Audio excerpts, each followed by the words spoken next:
Bonjour à tous, dans cette vidéo, je vais vous expliquer comment saisir vos variables de paye. Donc, vous allez arriver sur votre page d'accueil comme d'habitude, donc soit vous allez cliquer sur préparation des payes ou alors directement dans absence, congé absence et saisie multisalarié. Donc ça, c'est les deux catégories à remplir. Une fois qu'elles seront remplies, vous cliquez sur validation des éléments de paye. D'accord? Si vous validez là-dessus, vous ne pouvez plus retourner. Donc, je vous conseille vraiment de faire attention, d'accord, à vraiment rentrer tous les éléments que vous aurez besoin de nous signaler. Si par erreur, vous cliquez sur validation des éléments de paye, vous envoyez un mail à votre gestionnaire et elle va vous réouvrir la saisie. Donc, on va commencer d'abord par les congés et absences. C'est très simple. Vous choisissez le salarié à renseigner. Vous allez commencer à créer et là, vous cliquez. Donc, sur accident de travail, congés payés, etc. Vous avez une deuxième page dans suivant où vous pouvez mettre par exemple absence non justifiée. Votre salarié a été présent une semaine, vous sélectionnez les dates. Donc là, j'ai sélectionné une semaine d'absence et j'enregistre. Votre absence est enregistrée. Elle nous est notifiée à nous aussi. Si vous voulez, par exemple, créer une deuxième absence pour ce salarié, il a été en congé à la fin du mois, vous cliquez sur créer à nouveau, vous allez dans congé payé, et là, on va dire qu'il a eu 2 semaines de congé payé, et vous enregistrez.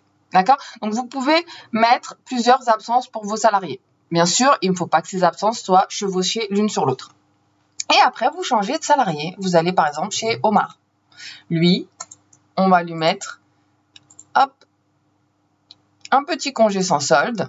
Donc, vous pouvez aussi sélectionner les dates ici, du 9 au 22, et vous enregistrez.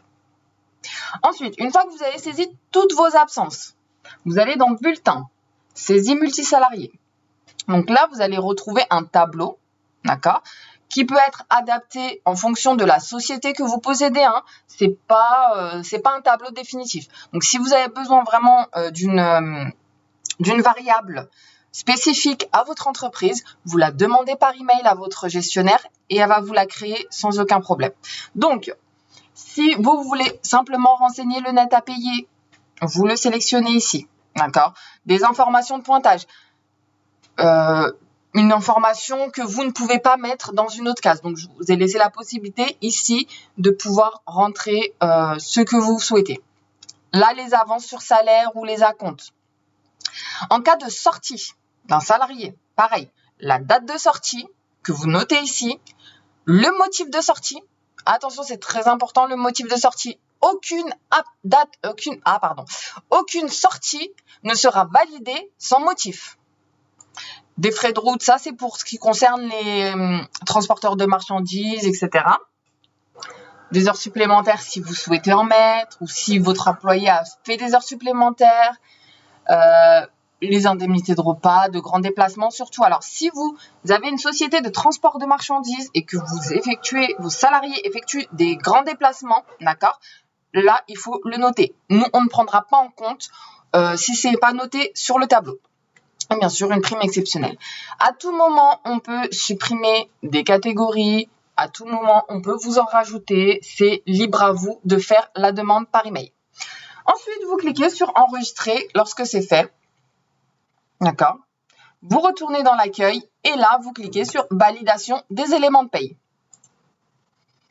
Donc, une fois que c'est validé, vous ne pouvez plus modifier. D'accord? Si par exemple, je retourne dans congé et absence, vous avez validé la saisie du mois et vous ne pouvez plus apporter de nos modifications. Donc là, c'est terminé. Si vraiment vous vous êtes trompé sur quelque chose, vous nous envoyez un email et puis nous, on débloque le tableau et les absences. Et bien sûr, à chaque fin du mois, vous allez recevoir un petit rappel qui vous demande d'enregistrer vos éléments de paye. Attention, toute demande de bulletin par email ne sera pas prise en compte. Nous ne prendrons en compte que les tableaux remplis, les absences remplies sur Sage. Voilà, merci à vous.